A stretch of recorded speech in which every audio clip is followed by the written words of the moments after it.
জগন্নাথ প্রিয়া, হ্যাঁ বলো। সরস্বতী পূজার দিনেই কি হাতে খড়ি দিতে হবে নাকি অন্য সময়ও দেওয়া যাবে? প্রথমে বলি, হাতেখড়ি এমন একটা প্রোগ্রাম বা এমন একটা আমাদের শাস্ত্রীয় আচার অনুষ্ঠান যার মধ্য দিয়ে একজন শিশু প্রথমবার লিখতে শুরু করে বা একটা শুভ প্রারম্ভ তার জীবনের সূচনা হয়। অর্থাৎ বিদ্যা দেবীকে আশীর্বাদ স্বরূপ নিয়ে তিনি প্রথমবার অ অথবা ওম শব্দটা লিখে লেখাটা শুরু করে। অনেকে হরে কৃষ্ণ লিখিয়ে দেয় গুরুজনদের দ্বারা। তো এখন এখানে প্রশ্ন আছে যে সরস্বতী পূজার দিনই কি হাতেখড়ি দিতে হবে নাকি এর পরেও দেওয়া যায়? তো প্রথমেই বলবো যে সরস্বতী পূজা ছাড়াও আপনারা চাইলে কিন্তু হাতেখড়ি দিতে পারবেন। এটার এরকম কোনো শাস্ত্রীয় বিধিনিষেধ নেই যে শুধুমাত্র সরস্বতী পূজার দিনই হাতেখড়ি দিতে হবে।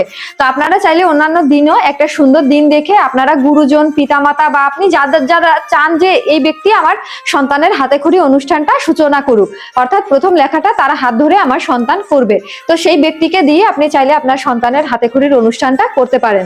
তো এখানে সরস্বতী পূজার দিন এই জন্যই বিশেষভাবে করে, কারণ যেহেতু পড়ালেখাটা হচ্ছে বিদ্যা দেবীর একটা বিশেষ আশীর্বাদ, আর এই দিন বিদ্যা দেবীর পূজার একটা বিশেষ তিথি থাকে, তাই মায়ের সামনে এইভাবে হাতেখড়ির আয়োজন করা হয়। তবে আপনারা চাইলে অন্যান্য দিনও করতে পারবেন। এখন হাতেখড়ির বয়স কতদিন? 2 থেকে 3 বছরের ভিতরে হাতেখড়ি দেওয়ার বিষয়ে শাস্ত্রের মনুস্মৃতিতে উল্লেখ করা হয়েছে।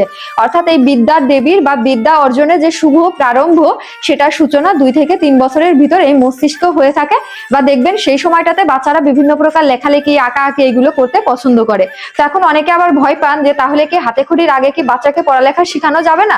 অবশ্যই শেখাতে পারেন। হাতেখড়িটা শুধুমাত্র একটা আনুষ্ঠানিক এবং আশীর্বাদের একটা বিশেষ তিথি বা একটা নিয়ম। তাছাড়া আপনারা যে কোনো দিন, যে কোনো তিথিতে, যে কোনো ব্যক্তির কাছ থেকে আপনারা হাতেখড়ি অনুষ্ঠান করাতে পারবেন। তো অনেকেই প্রশ্ন করেছিলেন যে সরস্বতী পূজার দিন হাতেখড়ি দিতে পারবেন কিনা। অবশ্যই পারবেন। সরস্বতী পূজার দিন অতি উত্তম দিন।